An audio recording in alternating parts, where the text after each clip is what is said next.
Has anyone told you, I'm an INFP, or my workplace made me do this thing and I'm an ENFJ? Did you know what they were talking about?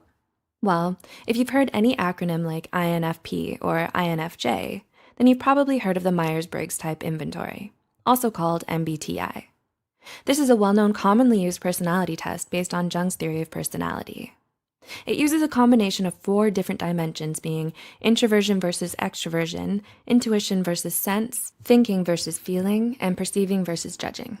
2 of the rarest combinations are INFP and INFJ, with the N being intuition. They have plenty in common, being intelligent, creative, idealistic, and so on. The similarities are so close that they're often mixed up with each other. If you've taken the test and are confused, or even just wondering whether you're an INFP or an INFJ, then you're not alone. Before we begin, we would like to make a disclaimer that this video is based on the Myers-Briggs Type Inventory, which is just a theory and has personality types that are just rough tendencies rather than strict classifications. With that being said, let's look at 5 of the most important differences that can help you tell these 2 personality types apart. 1. Analytical versus artistic thinking. First and foremost, one of the easiest ways to tell apart an INFJ from an INFP is finding out how they generally deal with information. INFJs use introverted intuition, thinking in terms of patterns and connections. Basically, they look outside in.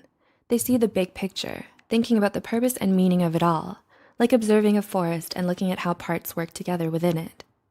INFPs go with introverted feeling, being guided through emotion. So looking inside out, they focus on how you feel about a thing rather than its actual purpose or intended meaning. Their focus is on individual experience, trying to organize everything according to their own ideals and values. Going back to the forest, for example, they look at individual trees and categorize them by unique features, figuring out how those features make the forest exist. 2. Decisive versus exploratory. Do decisions seem like a chore, or do you want to just make a decision and get the task done already? INFJs want to and try to reach a decision efficiently. They will see a goal and pare down all the options so that they can ride Occam's razor to the finale with no perceived waste time or resources. As their satisfaction is reaching the goal that leads from making the decision, they encompass traits conducive to this, like being organized, thoughtful, strategically inclined, and observant. INFPs, in contrast, enjoy taking every option noodle possible, throwing it at the wall and seeing what sticks from there. Their satisfaction is from the discussion and exploration of possibilities rather than the decision itself. 3. Absorbing versus mirroring emotions. Are you like an empathetic sponge, absorbing emotions from others? Do you experience them so strongly you find it difficult separating and identifying how you feel as an individual? If you do, you might be an INFJ. This makes them emotionally expressive, outwardly compassionate, and wanting to help. This tends to lead to careers in helping professions such as psychology, therapy, social work, and counseling. INFPs are the opposite of this. They tend to conceal their emotions and are more in tune to their own feelings than that of others. They can mirror the emotions of others while remaining completely aware of their own emotions separately. They're big believers in following your heart, which is why INFPs are so drawn to art, film, literature, and other creative pursuits. 4.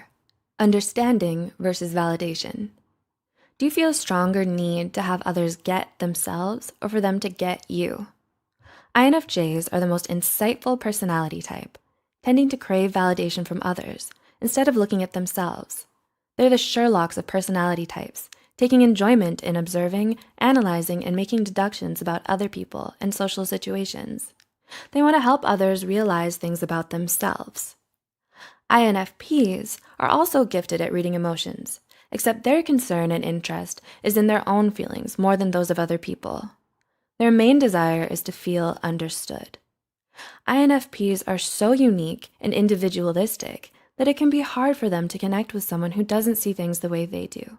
But people like these tend to be few and far between. 5. Internal control versus external control.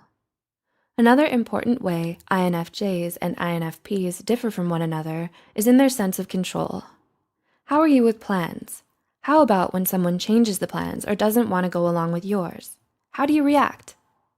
INFJs give the impression of being neater, tidier, and put together. They are orderly and on time, finding comfort in having a plan for just about everything. They aren't rigid with their own emotions, opinions, or ideas, remaining more adaptable and open-minded. It's vice versa for INFPs. They seem easygoing, spontaneous, and laid back at first blush. But when it comes to their personal value systems, they are consistent and uncompromising. They have a rigid sense of right and wrong, trying to bend everything to their view. Now that you have some pointers on how to tell these two personality types apart, which do you think you lean more towards, INFP or INFJ? If you continue to be unsure but curious, you can try approaching a trained professional who's well-versed with MBTI to help you figure it out, or at least point you towards a reliable assessment tool. Be sure to share this with someone who can benefit from it. Don't forget to like and subscribe to Psych2Go for more psychology content. See you in the next video, and as always, thanks for watching.